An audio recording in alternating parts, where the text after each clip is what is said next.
You've got the bloat, the brain fog, the fatigue, and someone's told you to try going gluten-free. But how do you actually know that gluten's the problem? That's what we're going to break down today in the video.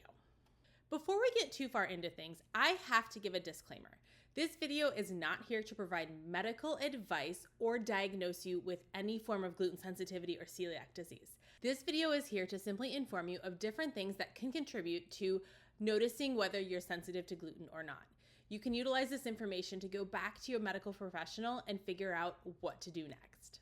First things first, you might be wondering why we talk so much about the gluten-free diet. And you might be wondering if I'm here to tell you that the gluten-free diet is here to help you lose weight.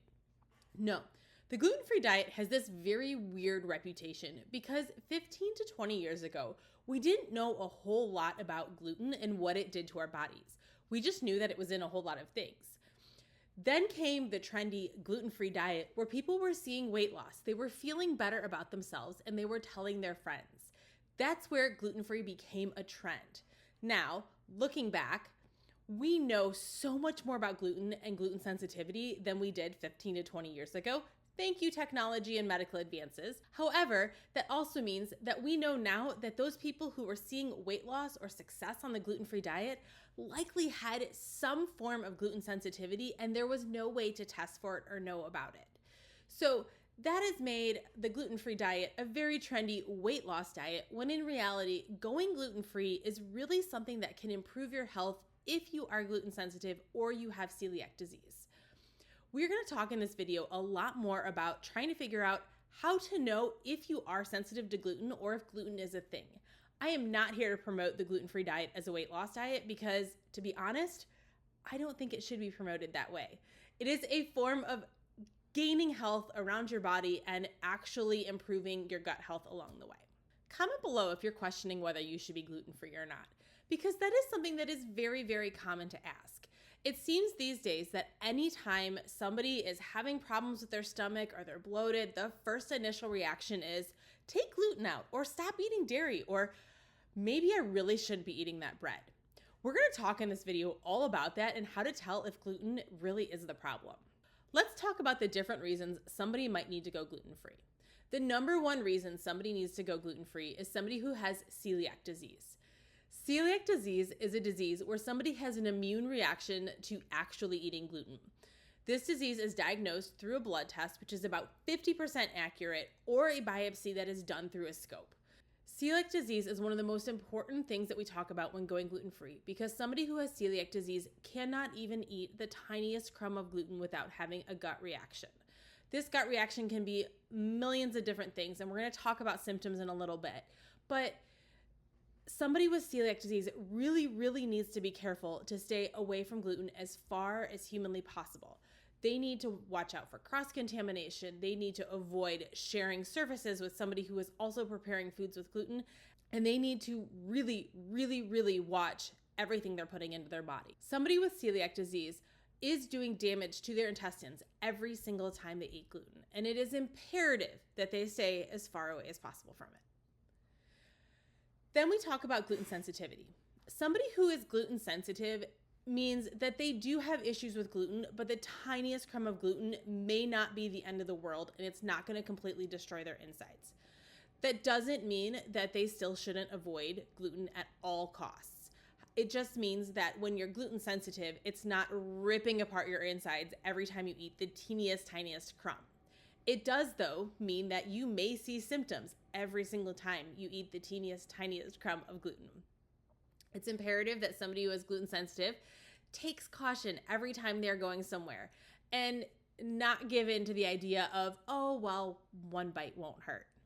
For gluten sensitivity, there is no way to directly diagnose this. It is something that is generally figured out through going through a food journal, which we're going to talk about in a little bit, and just ultimately tracking your symptoms as you go along while eating different things. Gluten sensitivity is a big deal, and it's not something that should be pushed away just because it wasn't diagnosed as celiac disease or another autoimmune disorder. Being gluten sensitive means you need to be cautious about what you're eating and you need to pay attention to everything you are putting inside your body. Now let's talk about symptoms. How do you know if you're gluten sensitive or should be tested for celiac disease? The problem with having these sensitivities is that the amount of symptoms that could come with this are endless. There are over 99 symptoms listed in different places that could be a result of eating gluten or being sensitive to gluten. There are the basics like bloating, having diarrhea, having stomach issues, cramping, things like that. But other ones that you might not necessarily attribute are things like exhaustion, acne, rashes, hormonal imbalance. People who are gluten sensitive or who have celiac disease might present in 100 different ways or more with different symptoms. So it's really, really important that you pay attention to the different symptoms that are coming and going. As we talked about in the last video, gluten is an inflammatory food, which means that people who are gluten sensitive may be having issues on the inside that are presenting on the outside. Even things like arthritis or swelling in different joints could be a sign of having too much gluten, because it could mean that your joints are swelling up. You have that inflammation that's coming with it.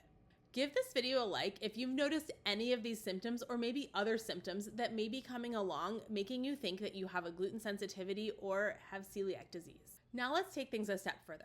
How do we actually track these symptoms and know what the heck is going on with the foods that we're putting in our body? Here's where having a food journal comes in. If you click the link in the description, I do have a template for a food journal that you can grab and download today and get started tracking these symptoms. Here's some different things that you need to be tracking as part of a food journal. Number one, you want to know how you feel before and after each meal. So you want to write down 30 minutes before you eat how you felt. Are you bloated already? Or do you have stomach cramps today? Or are you feeling nauseous? Or are you feeling perfectly fine? Nothing's wrong. Then we want to write down what you actually are eating at your meal. So I'm not talking sandwich and chips. I am talking at this meal, I ate a bag of nacho cheese Doritos and I had a turkey sandwich with lettuce, mayo, tomato, and this brand Oscar Mayer turkey. And then you want to track how you felt 30 minutes after you ate that meal. Are you feeling bloated? Are you feeling overstuffed?